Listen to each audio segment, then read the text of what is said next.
كان يوم طويل ومتعب. لو ادخل بقى البيت الاقي الغدا جاهز والبيت هادي والعيال نايمين يبقى مية مية. تلاقيها قاعدة على الموبايل طول اليوم، صينية المسقعة بتاعت أول امبارح هي اللي مستنياك يا عيني. شوف زميلتك رانيا بتعمل ايه مع جوزها. انا هلكت طول اليوم تنظيف ومذاكره وزن. نفسي يدخل ويقول لي تسلم ايدك ويحس بيا شويه. هيدخل البوز وشبرين كالعادة، ولا كلمة حلوة ولا حتى هيفتكر الطلبات اللي طلبتيها. هو فاكر نفسه ايه؟ هو بس اللي بيتعب؟ ده هيبقى يوم نكد.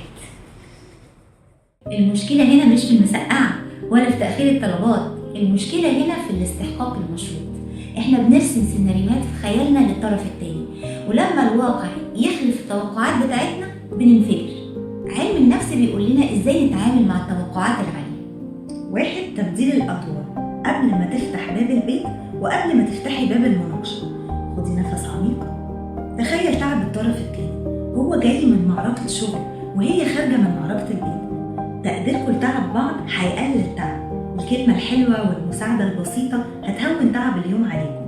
تمرين العدسه الايجابيه، عقلنا متبرمج يشوف النواقص اللي في الطرف التاني، فهندرب نفسنا نشوف الايجابيات في الطرف الاخر.